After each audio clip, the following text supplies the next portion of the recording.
Mr. Silent Channel. Please like, share and subscribe. Kabanata 801 hanggang 810. Payo. 0801. Paano? Maaari bang maging handa si Yefan na ipaliwanag ito ng malinaw, kaya bakit hindi pag-usapan ng bukas? So he said casually, nakalimutan ko rin, anyway, kilala ko siya, I did some business with him, and I don't know him very well. Kalokohan mo. Napakahalaga ng posisyon ni Uncle Longteng na hindi siya nakikita ng mga ordinaryong tao, lalo pa siyang kilala. Ngayon, parang takot na takot siya sa'yo, ano ba ang pinanggalingan mo? Tuloy-tuloy na tanong ni Ling Yue. Nagkunwaring hindi narinig ni Yefan, tumawa at sinabi kay Su Qingzhou na nasa tabi niya, asawa, uwi na tayo, hindi mo kailangang maging abala sa lahat ng oras, kailangan mong kumain ng kahit ano. Hindi napigilan ni Su Qingzhou ang lalaki, umiling siya at sinabing, kung gayon, kunin mo ang pagkain ginawa ni Tita Jiang para sa akin, ibalik mo ito, huwag mong sayangin. Nagmamadali si Yefan at nagmamadaling tumakbo sa itaas. Tinadyakan ni Ling Yue ang kanyang mga paa sa galit, at sinabi kay Su Qingzhou, Xiaoshu, itinago mo ito sa akin, napakahiwaga ng asawa mo, saan mo ito nakita? Ayaw niyang lumalim, halatang ayaw ni Yefan at ng kanyang asawa na gumawa pa. Background ng Thai Live Sales. Nag-isip sandali si Su Qingzhou at sumagot, nahanap ko ito online. Sa katunayan, natagpuan niya si Yefan sa internet bilang kanyang peking kasintahan, at pagkatapos ay nagpakasal. Pinaikit ni Ling Yue ang kanyang mga mata, okay ka lang. Online dating. Kahit niloloko mo ako. Hindi kita parurusahan. Pagkatapos sabihin iyon, sinunggaban ni Ling Yue si Su Qingzhou, hinawakan ang dalawang kamay. Hinayla ni Su Qingzhou ang kanyang kamay, ano ang ginagawa mo, Weiwei, bakit ang kulit mo? Pagkatapos sabihin iyon, sinunggaban ni Ling Yue si Su Qingzhou, hinawakan ang dalawang kamay sa harap ng babae. Inis na hinayla ni Su Qingzhou ang kanyang kamay, ano ang ginagawa mo, Weiwei, bakit ang kulit mo? Humph. Wala akong pakialam, malalaman ko rin ang identity ng asawa mo sooner or later. Nagkunwaring galit si Ling Yue at sinabing. Walang magawa si Su Qingzhou, at sinabing, dapat mong pag-isipan muna kung paano mo haharapin si Yefeng. Sa tansya ko, hindi magbabago ang isip ng kanilang pamilyang Ye at tiyak na hahayaan kang pakasalan mo si Yefeng. Hindi ako mag-aasawa. Kung ito ay isang malaking bagay, hahanapin ko ang kamatayan. Nakikita ko kung gusto nila ang isang patay na tao na maging nobya. Mabangis na sabi ni Ling Yue. Saglit na natahimik si Su Qingzhou, tila kahit na siya ay naging isang internasyonal na reyna, ang init ng ulo ni Ling Yue ay hindi gaanong hamupa. Paumanhin, Xiaoshu, noong nagsimula pa lang ang iyong kumpanya ng pelikula at telebisyon, napakaraming variable. Hindi ko ito pinag-isipang mabuti, sabi ni Ling Yue. Umiling si Su Qingzhou, ayos lang, mahirap ang lahat sa simula, masasaktan ng ating Splendid Films ang interes ng maraming dayuhang kapital, at marami na tayong naharap na hamon. Sa sandaling ito, bumaba si Yefan dala ang pagkain, nakangiting sinabi, asawa, Reyna, umalis na tayo. Sino ang tinatawag mong Reyna? Ang tangkad mo. Galit na bulalas ni Ling Yue. Mukhang naguguluhan si Yefan, tinawag kitang Reyna at pinagalitan ako. Pagagalitin kita. Patakbuhin mo ang tren na puno ang bibig ko. Matutulog ako kasama ang asawa mo ngayong gabi. Magsuot ka ng cuckold. Niyakap ni Ling Yue si Su Qingzhou at sumigaw. Si Yefan, gayunpaman, ay hindi nagalit. Sinulyapan niya ang dalawang babae na may malalim na kahulugan, at naisip sa kanyang isipan ang eksena ni Su Qingzhou at Ling Yue na gumulong-gulong at nagsasalubong sa kama. Okay. Ikaw. Libre ka, sabi ni Yefan. Fan Heheng ngumiti. Kaakit-akit ang mukha ni Su Qingzhou, kinagat niya ang kanyang mga pilak ng ngipin, at nang umakyat siya, pinisil niya ang braso ni Yefan ng ilang beses, mamamatay ka. Hindi rin nasaktan si Yefan. Ngumiti siya ng nakakaloko at tumakbo na para magmaneho. Lumabas ka. Lumabas ka. Sa Hospital Intensive Care Ward ng Jiangnan Military Region, si Yefeng, na ginamo sa kanyang katawan, ay itinulak palayo kay Ji Wanqing, na nagpupunas ng kanyang pawis. Nadapa si Ji Wanqing at nontog sa isang kabinet, kitang-kita ang kanyang mga ngipin sa sakit, ngunit ang mas masakit ay ang puso ng dalaga. Pinsan, ikaw, huwag kang magalit, okay, ang iyong pinsala ay kagagamot pa lang, at ang mga buto ay kakakonektang muli, si Ji Wanqing ay nag-aalala pa rin sa pinsala ni Yefeng. Galit na galit si Yefeng na malapit nang huminga ng apoy ang kanyang lalamunan, hindi ko paterno ang mga daliri sa akin. Lumabas ka. Kumain ka sa loob at labas, ayaw kong makakita ng traidor na katulad mo. Malungkot na umiling si Ji Wanqing at umiyak, pinsan, bakit mo ako pinag-uusapan ng ganyan? Ako.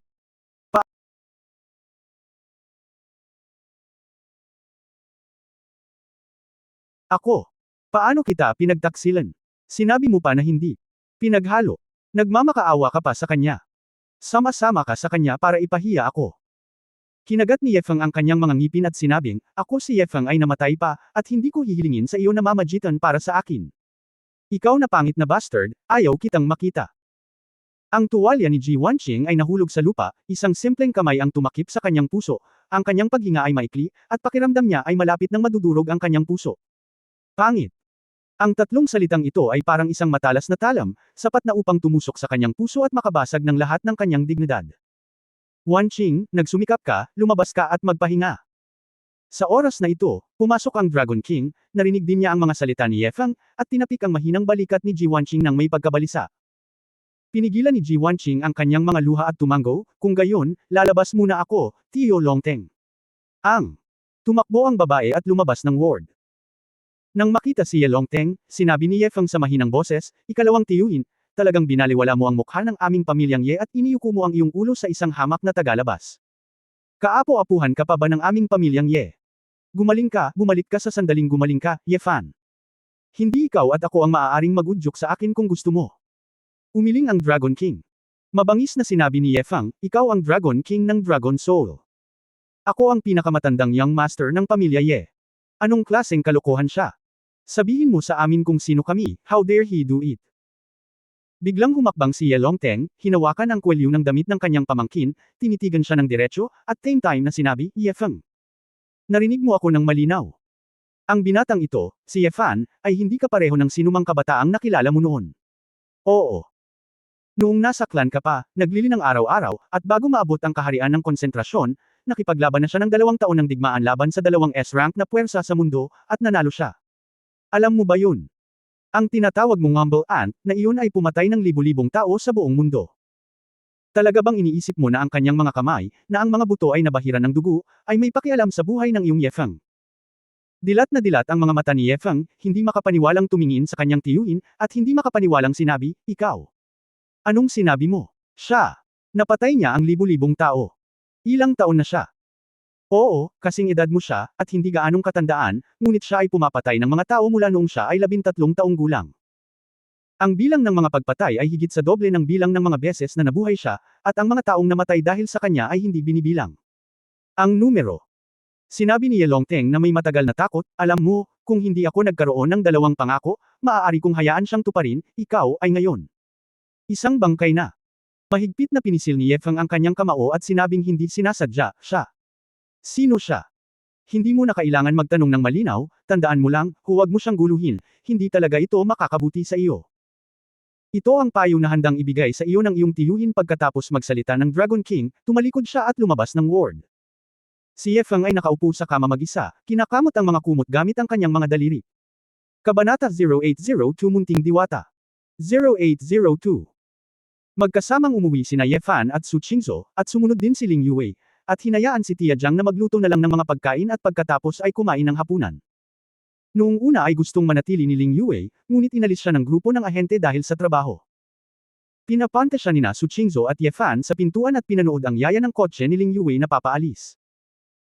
Napaka-busy ni Weiwei at mahilig sa mga pelikula, kung ikakasal siya sa Yefeng na iyon at gagamitin bilang kasangkapan sa pagpapalaki ng mga anak, tiyak na hindi niya ito kakayanin, bamantong hininga si Su Qingzhou. Inunat ni Ye Fan ang kanyang mga braso sa baywang ng babae at sinabing, kaya, napakahalagang pakasalan ng isang mabuting asawa.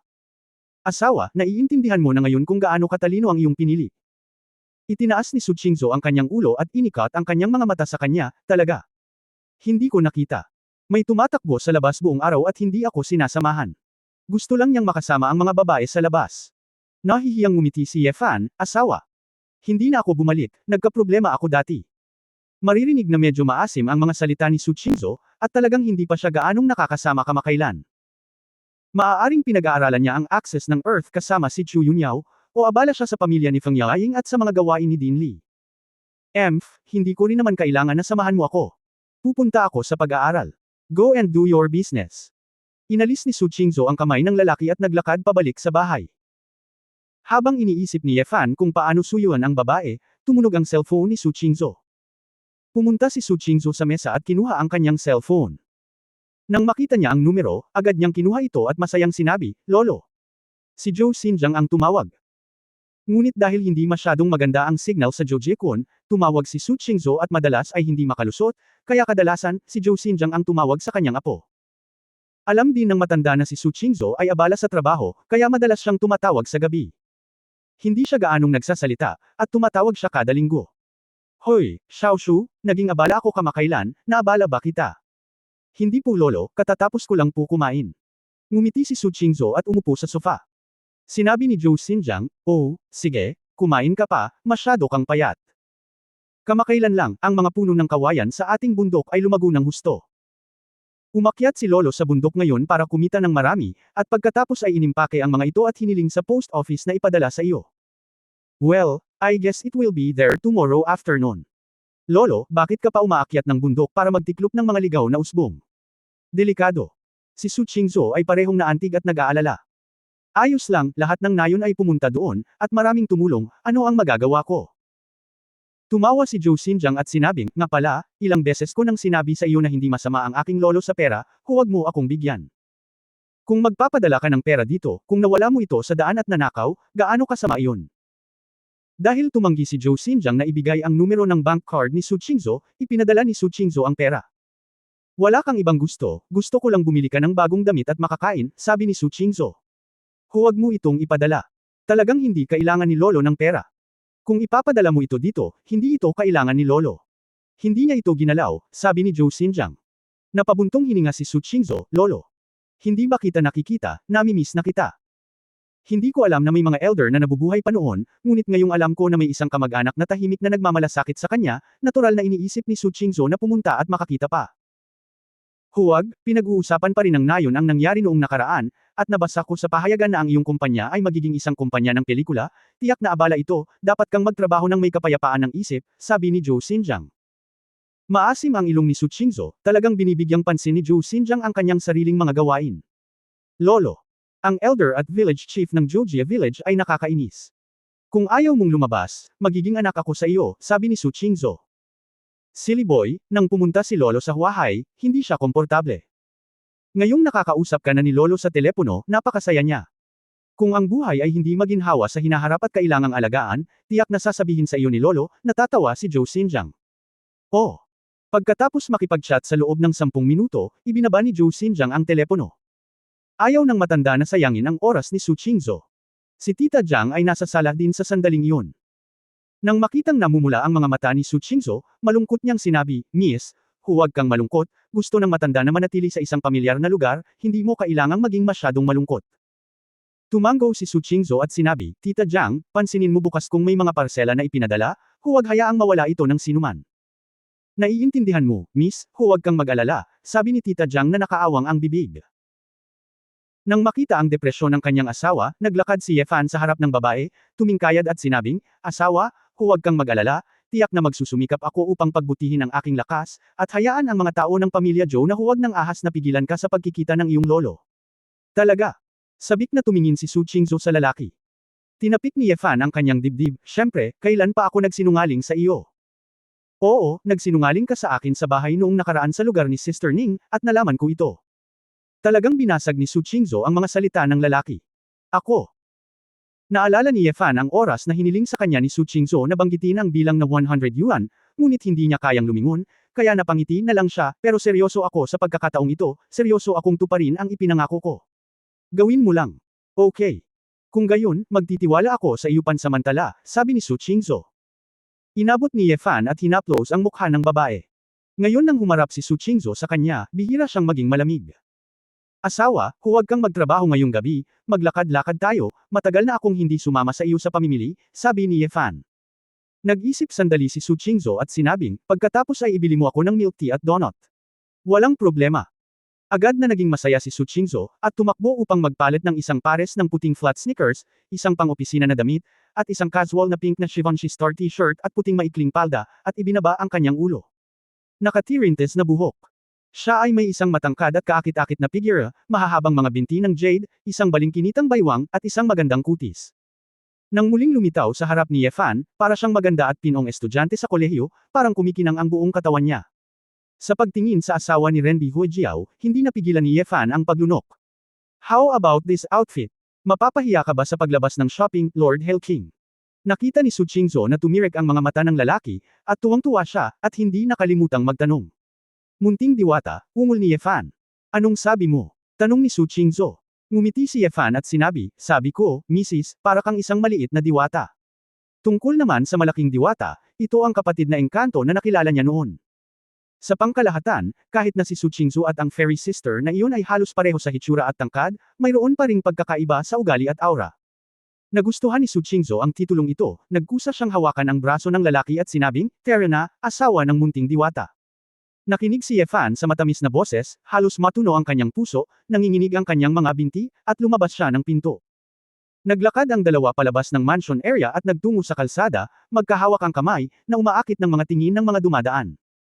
Tamang-tama ang panahon, hindi mainit o malamig, medyo kakaunti ang mga taong naglalakad sa kalsada, ang lahat ay natural na nakatuon kay Su Qingzhou, at si Ye Fan ay natural na nagseselos.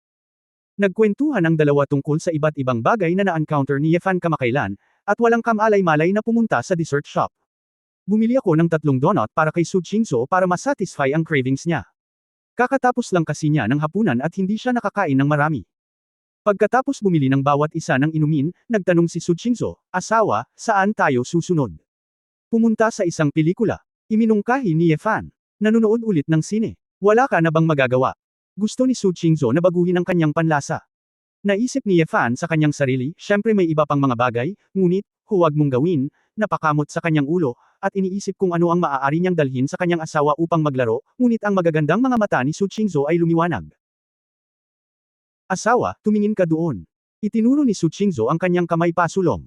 Chapter 0803 Hayaan mo akong manahimik. 0803. Lumingon si Ye Fan at nakitang isa itong nightclub na may napakagandang signboard, Huahai Ginza. Hindi niya maiwasang mapang-anga. Hindi ba ito ang kumpanyang direktang binili ni Sally Ye pagkatapos niyang dumalo sa isang party kasama si Du Yuner noong nakaraan? Sa ngayon, ang 10 bilyong share sa parent company, ang Tianzong Entertainment Group, ay pagmamayari ni Ye Fan, ngunit tuluyan nang nakalimutan ni Ye Fan ang tungkol sa bagay na ito. Asawa, gusto mo bang pumunta sa isang nightclub? Kakaibang tanong ni Ye Fan. Gusto ko lang kumanta. Noong nasa paaralan ako, dinala ako ni Weiwei sa KTV minsan, ngunit hindi na ako nakapunta doon, sabi ni Su Qingzhou nang may pananabik. Hindi masyadong casual si Ye Fan, gusto rin niyang marinig ang kinakanta ni Su Qingzhou. Asawa, dalhin mo ako doon, okay. Hinatak ni Su Qingzhou ang kamay ni Ye Fan. Okay, wala akong sinabi. Hindi napigilan ni Ye Fan ang tumawa at tumawa, ang babaeng ito ay umaarte na parang isang mapanghusgang babae. Matapos ang dalawa ay magkahawak kamay na pumasok sa pinto, nakita ng isang babaeng foreman na bumati sa mga bisita sa pinto ang hitsura ni Ye Fan, at biglang nagtanong ng medyo kinakabahan, Yeyeye ba ang apelyido mo? Tumango si Ye Fan, kilala mo ba ako? Su Qingzhou nakatingin sa lalaki na may kain na hinala, paano niya nalaman na Ye ang apelyido mo, madalas ka bang pumunta dito para maglaro? Nagmamadaling umiling si Ye Fan at sinabing, hindi pwede. Pangalawang beses ko palang dito. Nagmamadaling yumuko si foreman at nagsabi, Ye, hiniling sa amin ng aming general manager na alalahanin ang hitsura mo sa larawan at sinabing nakatira ka sa Huahai, kaya kung pupunta ka, dapat mong sabihin sa kanya sa tamang oras. Oh, ayan, nandito ka ba Manager Lee? Naramdaman ni Ye Fan na ang Manager Lee na ito ay napakahusay sa paggawa ng mga bagay-bagay. Kilala mo pa rin ang general manager nila. Si Su Qingzhou ay mas kakaiba. Mahiwagang ngumiti si Ye Fan, isang beses na akong nakilala. Magalang na nagtanong ang foreman, Mr. Ye, ano ang gusto mong laruin ngayong gabi? Ako ang mag-aayos para sa iyo. Ayusin ang isang singing box, kakanta tayo at kakanta, wala nang iba, sabi ni Ye Fan. Ngumiti ang foreman at tumango, kung gayon, pakiusap. Hindi nagtagal, dumating ang dalawa sa isang box na pinalamutian ng marangyang, na napakalaki para ma-accommodate ang 12 tao. Nagtaka si Ye Fan, tayong dalawa, bakit mo kami dinala sa napakalaking kahon? Nandito ka na, syempre ito ang pinakamagandang kahon para sa iyo, sabi ng foreman na may kasamang ngiti. Hindi kailangang maging ganoon kalaki, palitan natin sa pinakamaliit, sabi ni Ye Fan. No, Mr. Ye, huwag mo nang pahirapan ang kontrabida, o parusahan ako ni Manager Lee, pakiusap ng foreman. Si Ye Fan ay hindi nakaimik, at masyadong tamad na mag-alala ng sobra. Kasing laki lang nito, anyway, minsan lang dumarating. Pagkalabas ng foreman, galit na tinanong ni Su Qingzhou ang lalaki, sa totoo lang, magkano ang nagastos mo dito para pasayahin kanila? Marami ka bang tinawag na binibini dito? Ye Fan was very wrong authentic, asawa, saan mo gustong pumunta? Huling beses na pumunta ako sa isang birthday party para sa kasamahan niya ni Yuna. Dinala mo talaga si Yuner sa nightclub, at hindi mo ako dinala. Lalong nagalit si Su Qingzhou. Ang gulo. Nagkataon na nandito na ang birthday party nila. Hindi alam ni Yefan kung saan magsisimula. Sa sandaling ito, bumukas ang pinto, at pumasok si Manager Lee. Nang makita ang kanyang hinihingal na hitsura, tila nagmamadali siyang tumakbo. Mr. Ye, bakit hindi mo sinabi sa akin ng maaga, bakit ako mag-aayos para sa iyo? Nakangiting sabi ni Manager Lee at yumuko. Ikanaway ni Yefan ang kanyang kamay, hindi na kailangan, gusto ko lang pumasok at kumanta ng kanta kapag dumadaan ako. Oh, so Mr. Ye lang at ang kagandahang ito. Natigilan si Manager Lee nang makita niya si Su Qingzhou, ngunit hindi na siya nang ahas na tumingin pa. Sa kanyang opinyon, ang hitsura at pananamit ni Su Qingzhou ay dapat na isang mag-aaral sa kolehiyo o isang fresh graduate. Oo, kaya maging abala ka, aalis tayo pagkatapos kumanta, sabi ni Yefan. Hindi naglakas loob si Manager Lee, tumanggaw siya at sinabing, sige, hayaan ko silang mag-ayos ng pagkain at inumin. Kung may kailangan kayong dalawa, pakisabi ng diretso sa waiter sa pintuan, at gagawin ko ang lahat para mabusog kayo. Nang lalabas na si Manager Lee, pinigilan siya ni Su Qingzhou, Manager, sandali. Natigilan sandali si Manager Lee, pagkatapos ay tumalikod at nagtanong, Miss, may kailangan ka ba? Mr. Ye came last time. Kailan ito, naalala mo ba?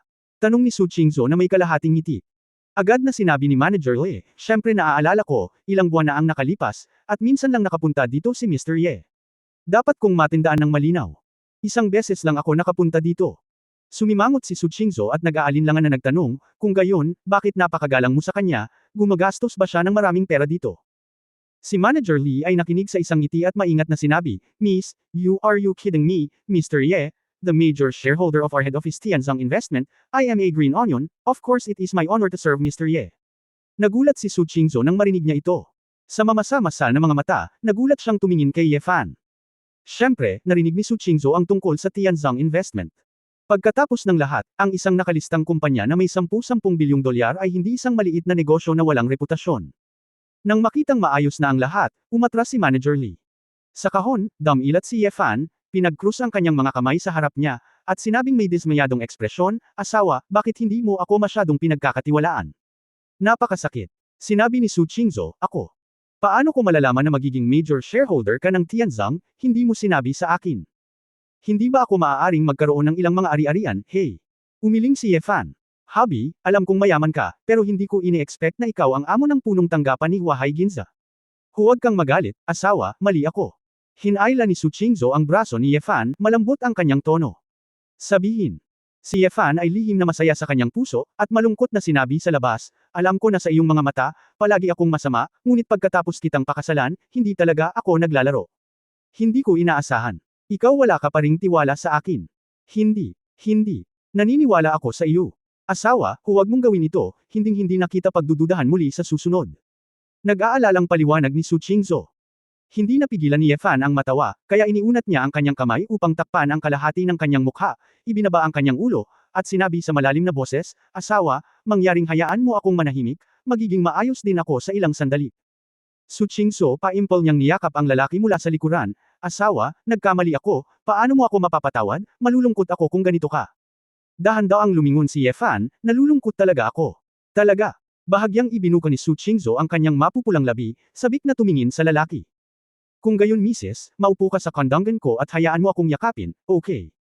Sabi ni Yefan na may hitsura ng pananabik para sa kaganhawahan. Si Su Qingzhou ay natural na handa sa sandaling ito, nang hindi nag-iisip, tumanggaw siya, at nagkusa na umupo sa kandangan ni Yefan. Niyakap ni Yefan ang babae mula sa likuran, marahang hinaplos ng isang kamay ang mabangong buhok nito, at pagkatapos ay pinaikot ang ulo ng babae para mahalikan siya nito. Bagamat nahihiya si Su Qingzhou, walang ibang tao sa kahon sa sandaling ito, at hindi ito ang unang pagkakataon na naghalikan ang dalawa, kaya hinayaan na lang niyang lumapit ang lalaki. Gayunpaman, pagkatapos halikan ang lugar na ito, natuklasan ni Su Qingzhou na ang kabilang kamay ni Yefan ay nagsisimula ng maging hindi tapat. Kabanata 0804 Ikaw ang pinakamahalaga. 0804. Hoy! Nang maabot ng kamay ni Yefan ang damit ni Su Qingzhou, natural na hindi napigilan ni Su Qingzhou ang isang mahinang hilanghing. Asawa, ano ang sinusubukan mong gawin? Hindi sumagot si Yefan, at hindi nagtagal ay nakahinga ng mabilis ang babae. Lalong lumalim ang halikan nilang dalawa.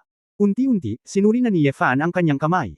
Matapos malaman ni Su Qingzhou kung saan dumampi ang kamay ng lalaki, nagulat siya at mabilis na bumaba sa kandangan ni Yefan. Yefan, nagsinungaling ka sa akin. Namula si Su Qingzhou, naisip niya, ang kontrabida na ito ay sadyang nagpapanggap sa simula pa lang. Natawa si Yefan, asawa, hindi ako nagsinungaling sa iyo, masama ang pakiramdam ko ngayon lang, pero ngayon bumuti na naman ang pakiramdam ko. Go to hell. Sinadya mo. Galit na galit si Su Qingzhou kaya gusto niyang kunin ang mikropono sa tabi niya. Bumaling siya kay Ye Fan, at nakita niyang nakabukas ang pinto ng kahon. Sunod-sunod na pumasok ang tatlong waiter na may dalang mga tray ng prutas, merienda, at merienda. Ngunit nang makita nila si Su Qingzhou na nakataas ang mikropono, halatang natigilan ang tatlong waiter. Ibinaba ni Su Qingzhou ang mikropono sa kahihiyan, tumahimik, at nagkunwaring natural na nagtanong, anong kanta ang gusto mong kantahin? Ang mga waiter ay hindi nang ahas na magbasa pa, kaya ibinaba nila ang kanilang mga gamit at umalis. Halos hindi tumawa si Ye Fan, ngunit mabilis na tumugon ang babae, nagkibit balikat at sinabing, whatever, Mrs., anong mga kanta ang madalas mong pinapakinggan? Si Su Qingzhou ay hindi na nag-abala pa sa mga lalaki, dahil naisip niya ito, tila nakikinig ako sa ilang magaan na musika o klasikal na musika, at hindi ako nakikinig sa pagkanta sa loob ng maraming taon. Kung hindi ka nakikinig ng mga kanta, kaya mo bang kumanta? Nakita ni Ye Fan na mukhang hindi masyadong magaling sa kanta ang babae. Oo naman. Ikaw, marunong ka bang kumanta? Ayaw ni Su Qingzhou na ikumpara ng mga lalaki. Siya ay napaka mapagkumpetensya at nais na makipagkumpetensya sa bawat aspeto. Tumango si Ye Fan, oo, maaari kang kumanta, sundan mo lang ang himig. Huwag hintayin na masira ang kalokohan, makipagkumpetensya tayo at kumanta kasama ang sistema ng pagmamarka upang makita kung sino ang may pinakamataas na marka. Sabi ni Su Qingzhou, at tumakbo sa computer para magsimulang mag-order ng mga kanta. Nagtaka si Ye Fan, Miss, magaling ka, hindi ba sabi mo matagal ka nang hindi kumakanta ng KTV? Pakiusap, hindi ito masyadong advanced. Sa tingin mo ba nabubuhay ako noong sinaunang panahon? Inilibot ni Su Qingzhou ang kanyang mga mata sa lalaki, halika, ano ang maaari mong kantahin, bibigyan kita. Walang pakialam na sinabi ni Ye Fan, wala akong kinalaman dito. Lalo na, kakantahin ko ang kahit anong kantahin mo. Umiling si Su Qingzhou, alam kong hindi ka, pipiliin ko. Ito. Hindi nagtagal, nag-order si Su Qingzhou ng kanta. Hindi napigilan ni Ye Fan ang matawa nang makita niya ang medyo may petsang MV, 7 Emotions and 6 Desires, bakit parang luma na ang kantang ito? Namula si Su Qingzhou at sinabing, ano ang alam mo? Alam mo ba ang mga class echo ng mga lumang kanta? Mrs., bakit excited ka, sasabihin ko lang. Okay lang kumanta ng mga lumang kanta. Alam din ni Ye Fan na hindi gaanong narinig ni Su Qingzhou ang mga bagong kanta sa mga nakaraang taon. Gayunpaman, kapag naiisip ko ang diyosa ng iceberg, si Su Qingzhou, na kasing ganda ng isang engkanto, talagang kumanta siya ng matagal na lumang awit ng pag-ibig mula noong nakaraang siglo, at ang larawan ay medyo biglang. Habang tumutunog ang saliw, seryosong kumanta si Su Qingzhou. Ang boses ng babae ay kasing ganda ng dati, bagamat hindi masyadong kakaiba, ngunit maganda ang boses, at laging mahirap pakinggan ang pagkanta. Ayokong bayaran mo ang puso ko, ayokong pagbayaran mo ang sakit, sasamahan kita sandali, at matitikman ang lahat ng emosyon. Nakinig si Ye Fan sa pag-awit ng kanyang asawa, at naramdaman na malamang na naroon ang pitch. Ngunit nang umabot na ito sa high-pitched stage, hindi na makakanta si Su Qingzhou, hindi na niya maibuka ang kanyang lalamunan, at ang kanyang boses ay hindi maiiwasang magbago ang tono. Ang pagbabagong ito sa tono, si Su Qingzhou mismo ay nataranta, nakaramdam siya ng labis na kahihiyan, at hindi siya nakakanta ng tumpak. Kapag natapos ang isang kanta, ang score ay higit sa 80 puntos. Malungkot na itinuro ni Su Qingzhou si Ye Fan at sinabing, kasalanan mo ang lahat. Bakit ka tumatawa? Ako. Hindi napigilan ni Ye Fan na matawa, hindi ako natawa. Meron ka. Nakakatuwa ba? Ilang taon na akong hindi kumakanta, pero magaling talaga akong kumanta noong nasa school ako. Ipinagtanggol ni Su Qingzhou ang sarili. Kinamot ni Ye Fan ang kanyang buhok, wala akong sinabi, maganda ang pakinggan. Pagkatapos ay maaari kang kumanta. Titingnan ko kung paano ka kumanta, maaari kang pumili ng isa sa iyong sarili. Kinuha ni Su Qingzhou ang isang mikropono at ibinigay ito kay Ye Fan. Hindi ganoon din ang ginawa ni Ye Fan. Halika rito, kantahan natin, ngunit itong, 7 Emotions and 6 Desires, ay masyadong pambabae. Pumunta siya sa song point at pumili ng kantang, With You Along the Way. Ito ang awit ng Diyos ng mga awit. Bagamat pamilyar dito ang publiko, mas nagiging ganito, mas mahirap kumanta ng sarili mong estilo. May kaina-hinalang tanong ni Su Qingzhou, kaya mo bang kantahin ang kantang ito? Lumingon si Ye Fan, komandat sa babae, tinuro ang babae at sinabing, asawa Xiaoshuo, sana kasama kita sa buhay ko. Si Su Qingzhou ay natigilan saglit. Pagkatapos ay kinagat ang kanyang labi na may mapupulang pisngi, at galit na sinabi, kantahin mo ang iyong kanta. Napakamanhid. Ngumiti si Ye Fan, at nang malapit nang matapos ang saliw, huminahon siya at nagsimulang kumanta. Dahil sa talento ni Ye Fan sa paggaya sa wika at pag-aaral, napakatalino rin niya sa ritmo. Hindi sa banggitin kung gaano ito kataas, ngunit upang kumanta ng mga kanta ng tumpak, walang problema. Bilang karagdagan, naalala ni Ye Fan sa kanyang isipan ang pagkakakilala ni Su Qingzhou, bawat eksena, natural na lumalabas ang emosyon sa pagkanta. Nang matapos ang kanta, nang lingunin niya si Su Qingzhou, may kumikinang na sa mga mata ng babae. Miss, maganda ba pakinggan? Nakangiting tanong ni Ye Fan. Tumango si Su Qingzhou, medyo nabighani siya. Ngumiti muli si Ye Fan, kumanta ako ng 78 puntos, mas mataas ng 10 puntos kaysa sa iyo. Nang marinig ito, biglang bumalik sa katinuan si Su Qingzhou at galit na sinabi, sabi ko matagal na akong hindi kumakanta. Tumawa si Ye Fan, lumapit upang yakapin ang babae, at hinalikan siya sa pisngi. Sinabi niya, okay, hindi na tayo nakikipagkompetensya, paano kung kumanta tayo ng kanta? Koro. Inaasahan ito ni Su Qingzhou, anong kanta? Kumanta ka lang ng isa. Ikaw ang pinakamahalaga, sabi ni Ye Fan sa tainga ng babae. Natural na naiintindihan ni Su Qingzhou ang kahulugan ng pun, at bam-ulong, masasabi ko muna, hindi ako masyadong magaling sa pagkanta ng kantang ito. Okay lang, sana lang ay kantahin ng asawa ko ang kantang ito kasama ko, sabi ni Ye Fan. Masayang kinuha ni Su Qingzhou ang mikropono, okay, pagkatapos ay umorder ka, kakantahin kita ng isang kanta. Pagkatapos ng isang. Habang, ang tunog ng dalawang koro ay umalangaw sa kahon.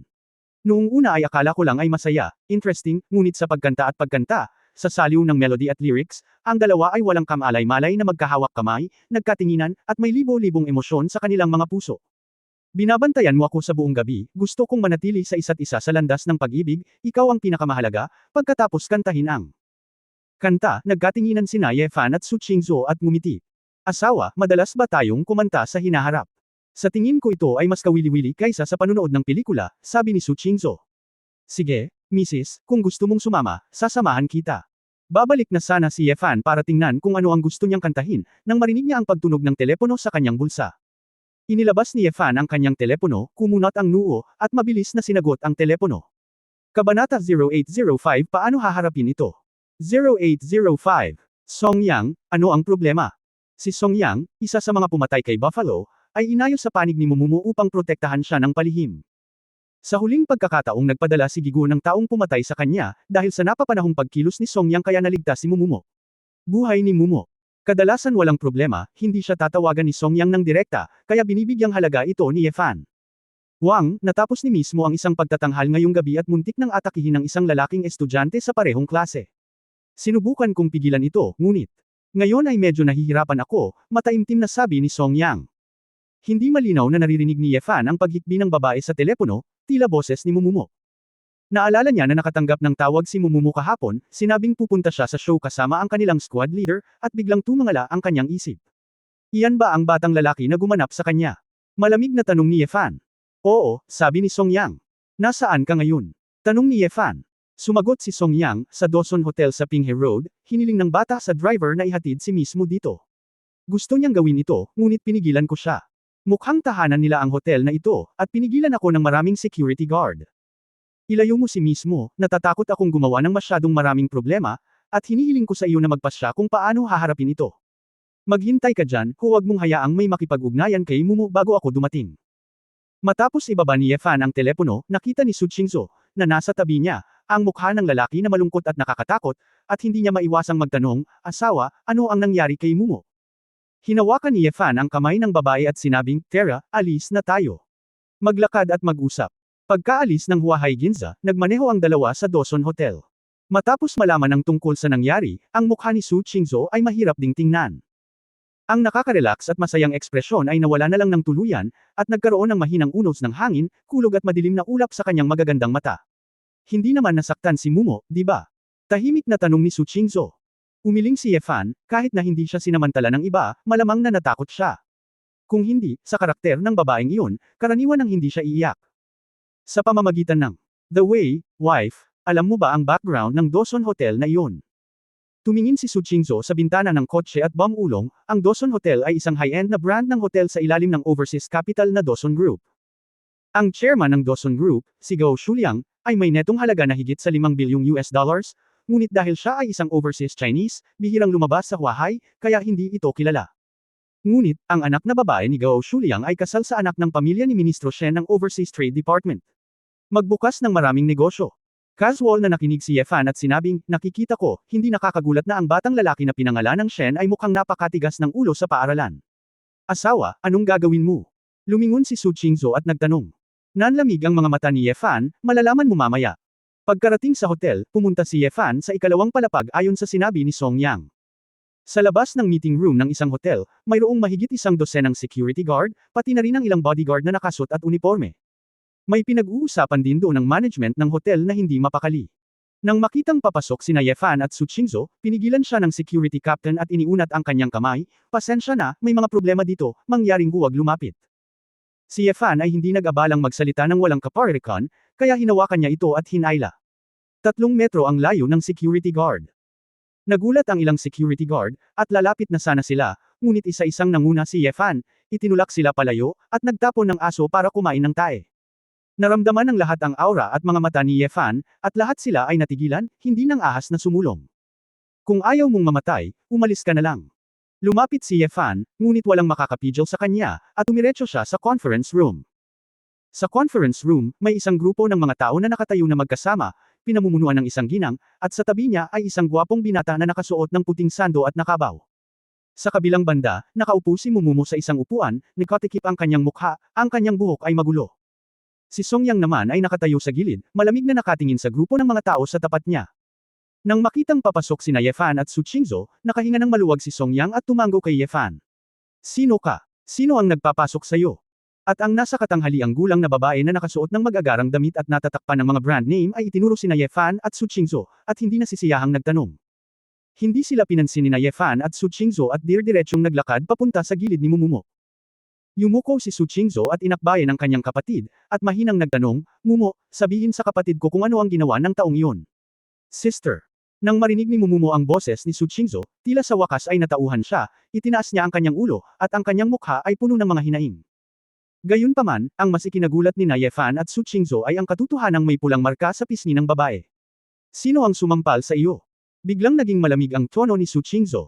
Si Ye Fan, na nasa tabi niya, ay hindi napigil ang kuyong ng mahigpit ang kanyang mga kamao. Ibinagsak ng batang babae ang sarili sa mga bisig ni Su Qingzhou, umiiyak, paulit-ulit, at sinabi ang nangyari. Na-late na pala si Shen Yu pagkatapos ng performance, at sinabi ni Shen Yu na inimbitahan niya si Mumumo sa hapunan.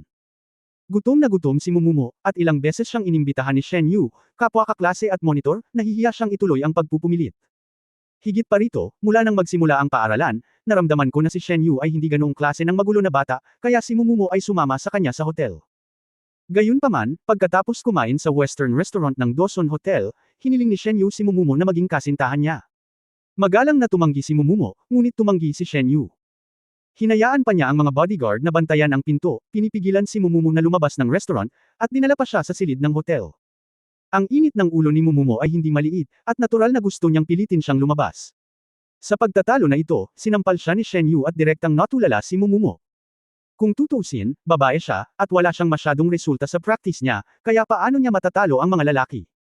Sa oras na ito, si Song Yang, na natagpuan na ang sitwasyon ay hindi tama, ay sumugod sa pinangyarihan at iniligtas si Mumumo, ngunit pinigilan ng isang grupo ng mga security guard at bodyguard. Si Song Yang ay natural na makakalabas, ngunit pagkatapos ng lahat, ito ay isang hotel sa sentro ng lungsod, at mayroong maraming ordinaryong tao. Hindi alam ni Song Yang ang gagawin, dahil sa takot na lumala ang mga bagay. "Bata, huwag dumura ang iyong dugo. Ang anak ko ay mula sa isang scholar na pamilya, isang seryosong young master mula sa isang mayamang pamilya, paano niya matatalo ang isang tao?" Narinig ng ginang ang mga salita ni Mumumo at minisyon at inakusahan, "Sa tingin ko ay malinaw na kumikilos ka, gusto mo bang manloko ng pera mula sa aming pamilya Shen?" Nangumiti si Shen Yu nang mapanlate at sinabing, "Nay, si Mumumo ay anak ng music hero na si Mr. Muzusong, kaya hindi siya gaanong kapos sa pera." Ang Ainal-alaya ng ginang ang kanyang anak, "Mahal kong anak, sa tingin mo gaano kalaki ang kikitain mo sa musika? Gaano man kayaman ang pamilya nila, may pera kaya ang pamilya natin? Tsaka may pera at kapangyarihan ng pamilya natin, lahat naiinggit at gustong buhusan. May maruming tubig." Chapter 0806 Ilang taon ka na ngayong taon? 0806. Kalokohan mo ang sinasabi mo. Wala akong pakialam sa pera mo. Mas maraming pera ang kapatid ko sa'yo. Galit na sabi ni Mumumo. "Haha, joke, sino ang kapatid mo?" Pabirong tanong ng ginang. Ang general manager ng hotel sa gilid ay sumandal sa tenga ng babae at bamulong, "Madam, ang babaeng nakapink doon ay tila si Su Qingzhou, ang chairman ng Splendid Group." Nandoon si Su Qingzhou. Si Huahai ay isang tanyag na tao sa mundo ng negosyo at isang sobrang ganda. Karamihan sa mga business elite ay natural na nakakakilala sa kanya. Saglit na natigilan ang ginang, at pagkatapos ng maingat na pagkilala, nalaman niyang pareho talaga ito kay Su Qingzhou sa mga larawan at ulat sa TV. Ngunit hindi niya masyadong pinansin at ngumisi, nako. Hindi nakakapagtakang puno ito ng kalokohan. Kapatid pala ni Mr. Su iyon. Mr. Su, paano mo tinuruan ang kapatid mo na akitin ang anak ko, nakakahiya talaga. Ang pamilya Shen ay may karapatan, ang Dawson Group ay mayaman, at sa mga tuntunin ng personal na kayamanan, ito ay hindi bababa sa Su Qingzhou. Sa makatuwid, kahit na makilala nila si Su Qingzhou, ang ginang at ang ina at anak ni Shen Yu ay hindi natakot. Ang mukha ni Su Qingzhou ay kasing lamig ng yelo, at walang emosyon niyang sinabi, gusto kong humingi ng tawad ang anak mo sa kapatid ko ngayon. Binugbog niya ang kapatid ko, at dapat siyang bugbugin ng kapatid ko. Humihingi ng tawad. Gusto mo pa akong hampasin? Bakit? Si Mumumo ang walang hiya at nanligaw sa akin. Tinanggihan ko siya, ngunit siniraan niya ako. Nakangiting sabi ni Shen Yoxi. Shen Yu, ginawa mo yan, at kinagat mo pa ako pabalik, kakasuhan kita. Ang mga mata ni Mumumo ay puno ng mga luha ng hinaing, ang kanyang mukha ay namumula sa galit, at siya ay sumagot ng malakas. Sa oras na ito, isang magiliw na lalaki na may suot na gintong salamin ang lumapit sa likod ng ginang at nagsabi, itong mismo, na ang apelyido ay Lu, ay ang abogado ng depensa ni Young Master Shen, gusto kong payuhan ka. Kailangan mong kasuhan ka. Young Master Shen, kailangan mo ng ebidensya, wala kang video at audio na ebidensya, at walang magpapatoto, paano mo kami ay demanda kay Young Master Shen? Haha, naririnig mo ba?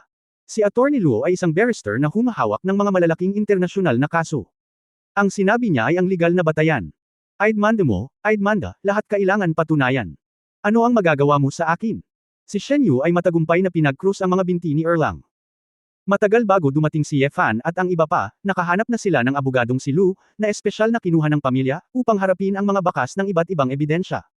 Ngayon, hanggat tumanggi silang aminin ito, walang magiging legal na problema. Itinulak ni Lawyer Lu ang kanyang salamin, dinala ang kanyang portfolio, lumakad sa gilid ni Mumumo, at naglagay ng dokumento sa mesa.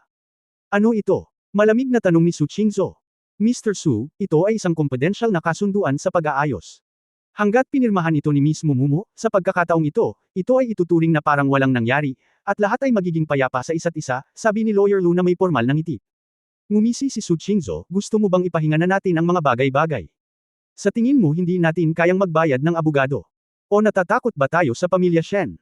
Bumantong hininga si Lawyer Lu at muling itinulak ang frame ng salamin, pasensya na, ito kung lumaki ang usapin, siya lang ang magdurusa sa pagkawala, kaya, para sa kapakanan ng kapatid mo, sa tingin ko mas mabuting pirmahan ang kasunduang ito.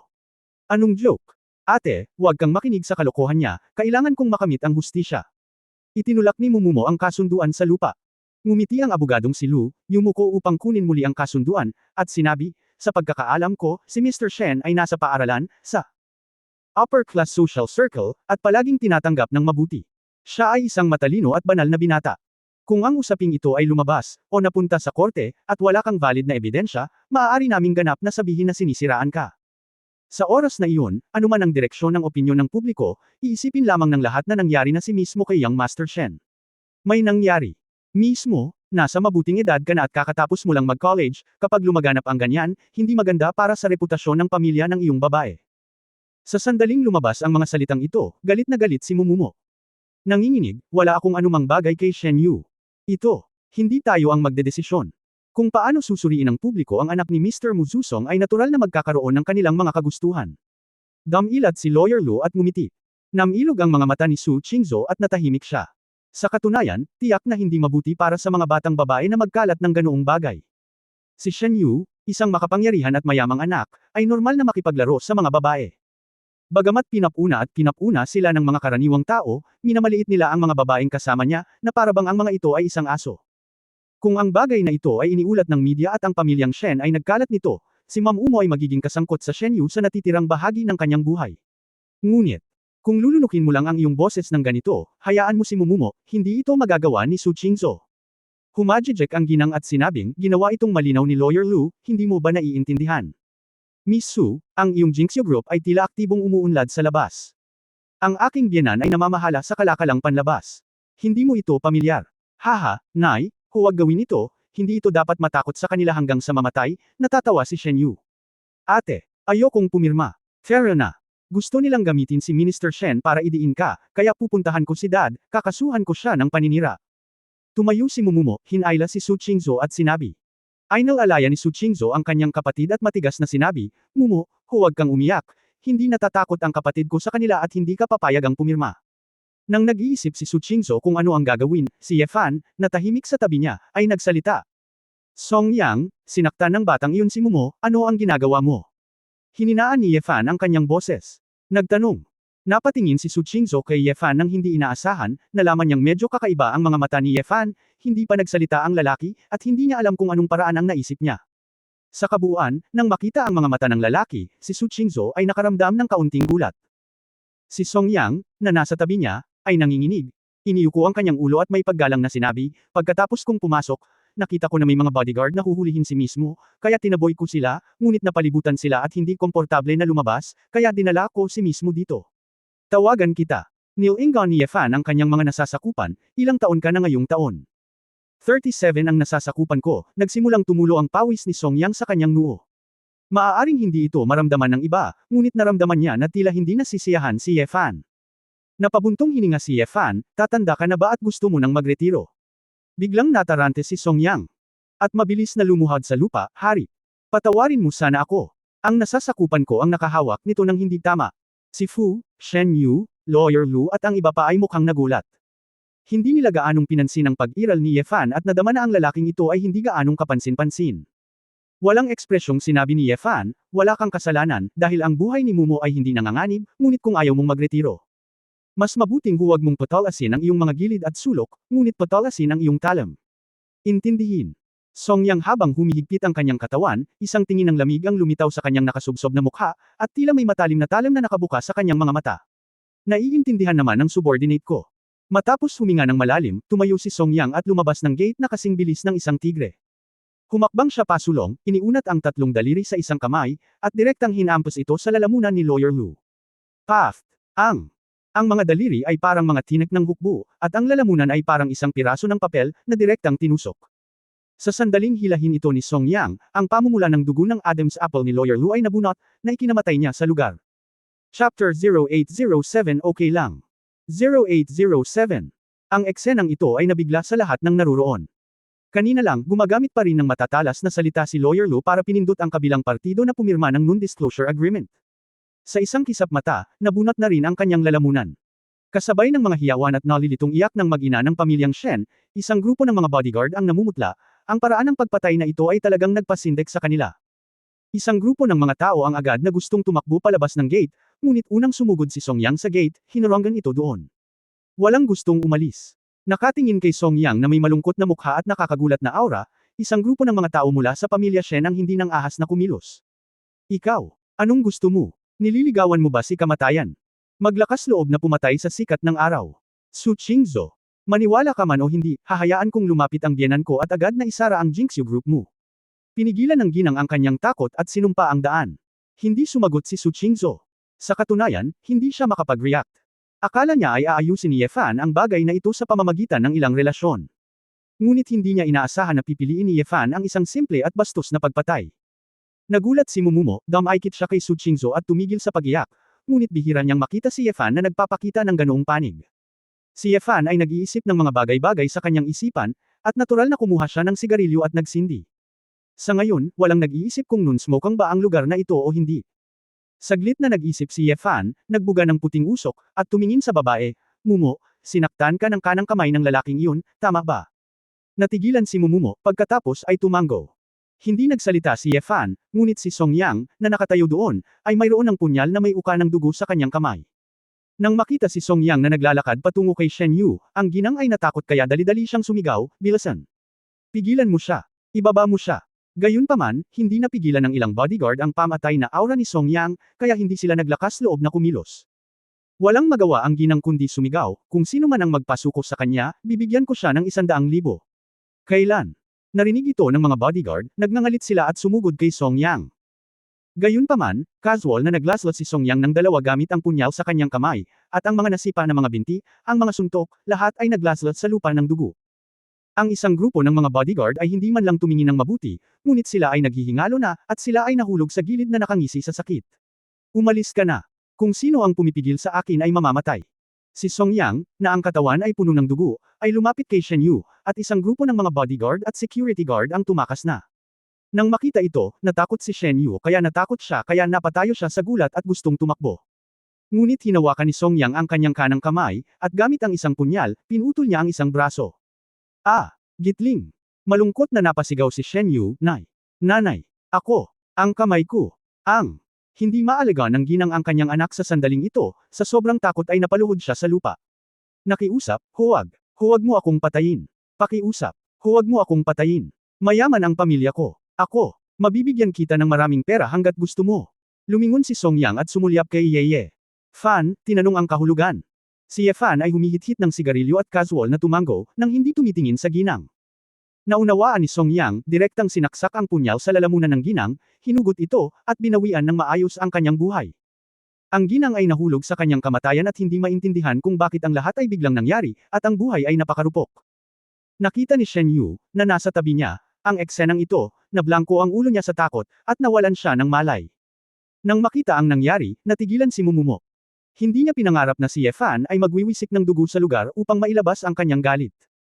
Bagamat sa palagay ko ay hindi karapat-dapat ang mag-inang ito ng labis na simpatiya, pagkatapos ng lahat, malinaw na hindi ito ginagawa ni Shen Yu at ng kanyang ina sa unang pagkakataon.